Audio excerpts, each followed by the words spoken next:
out here. I think this is my 5th AMP, and it's just always such a thrill to be here with people who get it, because I think part of what's so frustrating about this is it's so obviously wrong. You know, it's just so clear-cut that it's so exhausting that we have to keep explaining over and over again why Palestinians should have basic human rights, and why the United States and why Americans who supposedly believe in human rights should be supporting human rights in Palestine. This totally amazing crew has already talked about a lot of the things that I wanted to refer to. I think that the idea of solidarity, which Ahmed talked about, and Jennifer and Tahir, JVP doesn't do anything alone. Sometimes I feel that the main reason that we're here is just to say, see, there are Jews that think this is wrong too. But I think it is really important that we have been working in coalition with Palestinian support groups, but also with other groups that are working consistently for human rights around the country and around the globe. So in Chicago, for example, one of the organizations that we've partnered with most consistently has been the Chicago Alliance Against Racist Policing. And there was reference to the Black Panthers and to SNCC and some of the other groups that took strong stands on Palestinian rights in the 60s. And the national version of CAA-RPR is the organization that defended Angela Davis when she was on trial for her life back in the day. And as I hope all of you know, Angela was and is a phenomenal advocate for Palestine and Palestinian rights. And the Chicago Alliance Against Racist Police Repression is as well. And so I'm proud to say the JVP was part of a coalition that pushed for community control of policing in Chicago, the Empowering Communities for Public Safety Ordinance. And of course, the main thrust of that is protecting Chicago residents from racist over-policing. But part of it is that this group understands the deadly exchange very well. They understand the danger of police forces in Palestine that operate very similarly to how police operate in Ferguson and in Chicago. And we've been delighted that CAA-RPR has really pushed with us to limit police contact, police cooperation with Israel, and police cooperation with Israeli surveillance and Israeli surveillance tactics. A couple other campaigns we've worked on, we've heard a lot about HR 2590. In June, JVP across the country held virtual congressional advocacy, and we had hundreds and hundreds of meetings with legislators all over the country, primarily pushing HR 2590. And we had quite a few meetings here in Chicago with almost all the Chicago area delegation. I don't remember if Jennifer mentioned all of our supporters, but in addition to Chuy Garcia, Bobby Rush, Danny Davis, and Marie Newman are the 4 supporters in Illinois of HR 2590. And my Congresswoman Jan Schakowsky has unfortunately been one of the leaders of the opposition.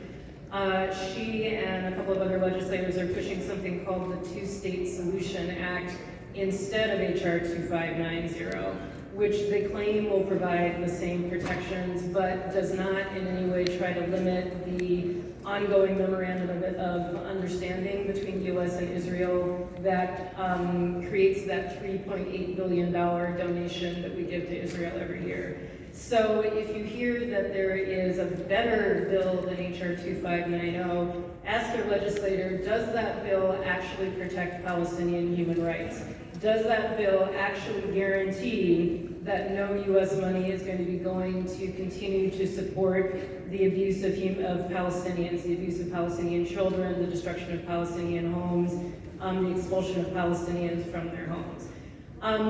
Another campaign that we have been just beginning to get involved with, a few years ago when I started working for JVP, I was working on something called the Defund Settlements and Defund Islamophobia campaign. And we were looking primarily at Jewish community organizations like the Jewish United Fund and the Jewish National Fund, and how they support both just straight out Islamophobic organizations, but also specifically how they support settlements and groups like the Central Fund and the Hebron Fund. which support many of the most violent and most racist anti-Palestinian settlement organizations. There's a new campaign that's looking not just at Jewish organizations, but at financial institutions, funds like the Fidelity Fund, which many pro-Israel supporters use to funnel money to some of those settlement organizations. And the Good Shepherd Collective is taking the lead in the US on that campaign, and we're trying to expose the way so many of these financial institutions do in fact allow people to support these very violent anti-Palestinian organizations in the settlements. What I want to talk about the most is an ongoing campaign that several people have alluded to. Of course, BDS is really important, but what is also important is recognizing the right to boycott and pushing back against any legislation which would annul the right to boycott. And Illinois, I'm sad to say, was one of the first states to pass an anti-BDS law. And Illinois' anti-BDS law, which was passed in 2015, is a little bit different than many of the other ones.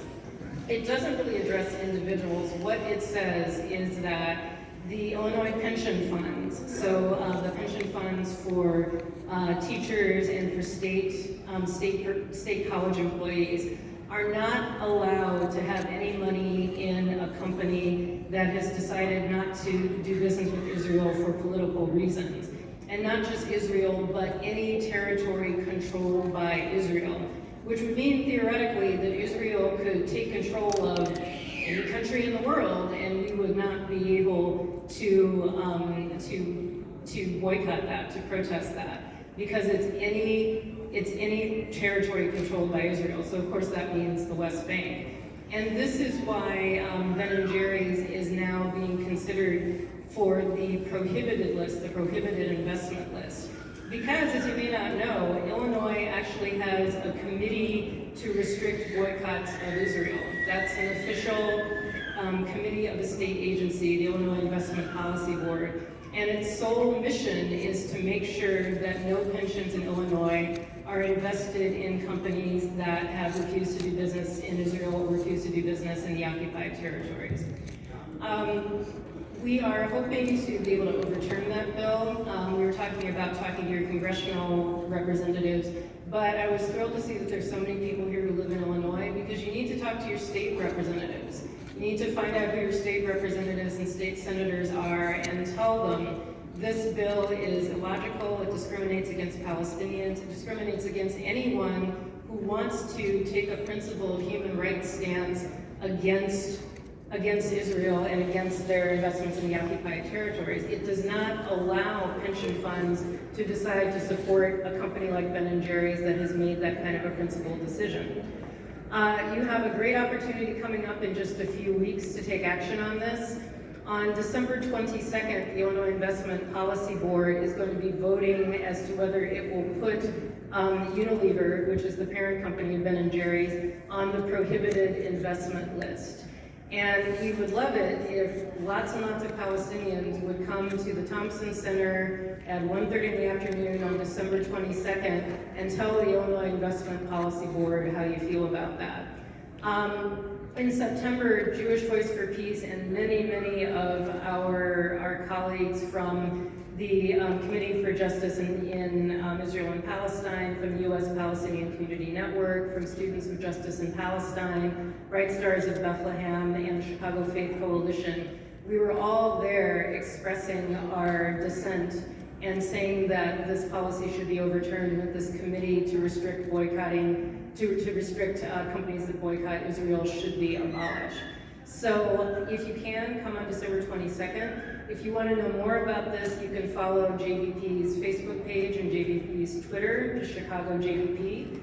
You can follow my Twitter, Leasley Williams, at Leasley Williams on Twitter or on Facebook or on Instagram to find out more about it. But this is a really wonderful opportunity because things have changed a lot since 2015. For one thing, because this law actually punishes a company for refusing to do business in the occupied territories, it's actually going against U.S. foreign policy, because U.S. foreign policy does say that the settlements are wrong and that the settlements are an obstacle to peace.